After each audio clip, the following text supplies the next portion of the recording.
What's up everyone, I'm Gushy and welcome to the channel. In this video we're going to be going over my high spirit martial arts build, which lets you play super aggressive, constantly spamming those martial arts attacks to reduce enemies' spirit gauge while simultaneously being evasive to avoid the enemy's attacks. What's great about this build is that it works great against mobs where you can do infinite combos where most humanoid enemies basically can't hit you.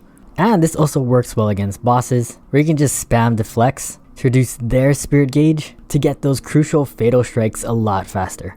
So in this video I'm going to be talking about my around mid game build, how I allocated my chi points while leveling up, the gear and the enchantments that I'm using. My gear isn't fully optimized yet, but there's some enchantments that I think are pretty helpful. The divine beast that I'm using, and the most important part is the martial arts. This martial arts attack really makes this build, and if anything I think is the most important part. So if you guys are interested and you found this video helpful, please drop a like and consider subscribing, as we will be releasing more videos on Wolong Fallen Dynasty. Alright, to start things off we're going to go into the chi allocation. Right now I am level 57, and as you can see this is pretty much a water build. I have 16 points into wood just for the health, and the rest of my points are all into water. This is crucial because the main stat that we want to buff is the spirit consumption rate for deflecting. In Wolong, no matter what build you run, you always have to be deflecting, and is one of your best sources to gain spirit as well. So along with this passive buff, we're going to make this even crazier by adding the spell Cloud Stance.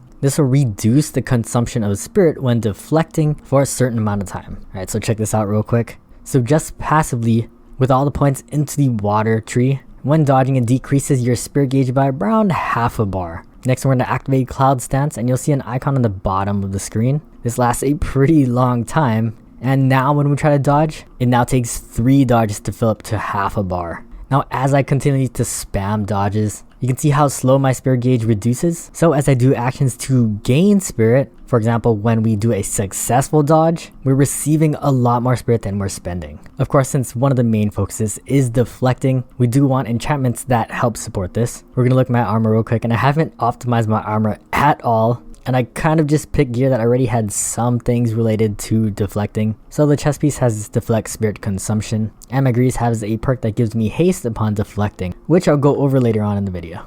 Also these dual swords, which I did kind of add enchantments to, has spirit gain from deflecting. Definitely when I finalize my gear, which I want to take to the end game, I'll be adding more enchantments that include deflect. Next thing I want to talk about is the chill status effect. At first I was like, yeah, if we apply chill to enemies then they're gonna be slower. But if we look into the description of what chill does, it only increases the automatic spirit depletion and prevents automatic spirit recovery during low spirit. So not really the best effects, but we will be picking up Frost Lance as a wizard spell. Not for the chill status effect, but for a different reason. So as you might have seen, I have this enchantment on my helmet, which applies slow to the target enemy hit by a wizard spell. And this slow effect is exactly what I was looking for. I wanted to clarify this because it only decreases the enemy's movement speed, but I don't think that it actually decreases the enemy's attack itself. So all the enemy's movements leading up to attack kind of makes their attacks a little more telegraphed, but I think more importantly, this really gives you more time to get your attacks in, to keep your spirit up, and decrease the enemy spirit to get that fatal strike.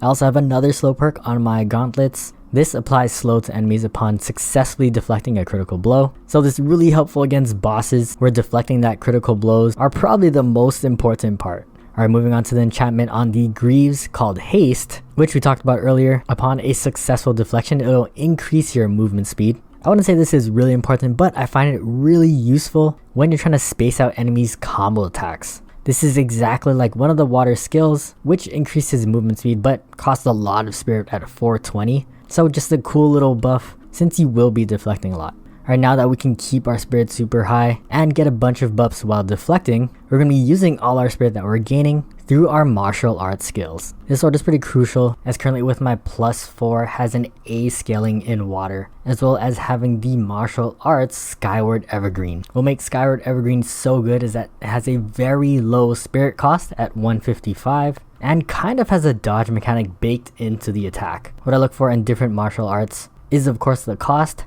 how fast the attack is, and what the recovery time is. Skyward Evergreen comes out super fast and suspends you in the air afterwards, which lets you dodge enemies' attacks a lot more times than you'd think. A lot of enemies' attacks in the game can be dodged with this martial arts alone, of course if you time it right. I don't know how many times it says save me, but if you just look in the clips in the background, this works against mobs and bosses as well. Next, this weapon also has Sudden Tornado, which is not needed. It does have a slightly higher cost at 314, but it does more damage and it tracks targets really well. So in this clip in the background, I'm trying to go for these Skyward Evergreen attacks, but the enemy keeps retreating and the attack tends to miss a lot. So when I switch to Sudden Tornado, because it has that slight forward momentum, I can hit this guy as he falls back, dropping his spirit all the way down to get that critical blow. In this example with the bird, I'm mostly using it for damage. I'm kind of just farming this enemy for the chi. There's a battle flag right nearby, so I'm not worried about my health, and I really just need that damage to take him down as fast as possible. So really depending on how much spirit I have at the time, if it's at max, I'm free to go for Sudden Tornado to get that extra damage. If I need to gather more spirit, I can go for Skyward Evergreen. Now keep in mind, as you land your martial arts attacks, not only does it decrease the enemy's spirit gauge, but it also reduces the max amount of negative spirit an enemy needs to take before getting completely stunned and being vulnerable to a critical strike. As mentioned before, the dual swords, so definitely this is the category of swords that we're using. However, keep in mind that you may have different martial arts. Again, I definitely prefer Skyward Evergreen, but if you have another one with a pretty good dodge, like this one Plum Rend, it may be a decent secondary option. A couple of other benefits of Frost Lance. It's one of the lowest cost spells in the game, only costing 260 spirit, and it homes in on the target so you don't have to really aim. Along with the slow effect, doing chip damage to the enemy's spirit will make sure that when they're in low spirit they don't recover, and you keep progressing to that fatal strike. Finally, let's go over a couple of things from this build that are kind of less important but are nice to haves. Because the water virtue does increase your stealth, it's slightly easier to sneak up on enemies, but if you just spam the block button, you can pretty much sneak up on any enemy. Spamming the block button just helps you move a little faster than if you just held it down, making it a lot easier to get closer to enemies, as different enemies have different distances you need to get that fatal strike.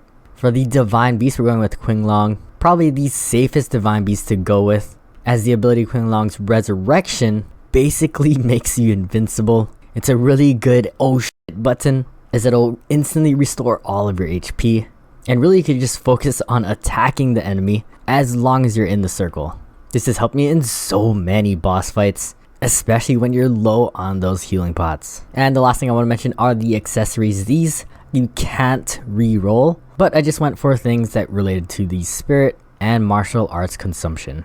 Finally, for the last part of the video, I want to go over things I would change about this build as I progress to the end game. As mentioned before, I haven't optimized any of the enchantments on my gear, so I definitely want to change out my enchantments, really just going for more spirit damage. Since we are using martial arts a lot, spirit attack spirit damage is probably one of the best enchantments you can have for this build. Next, I go heavily into the status effect Heaviness. Most notably, this status effect increases spirit damage received. So again, to burn down the enemy's spirit gauge even faster, if we're going to apply Heaviness, either through enchants or spells, this will make it that much faster to get those critical strikes. With that, I hope you guys found this deflect martial arts build really helpful. And as always, thank you guys for watching. Hope to catch you in the next one, and GG.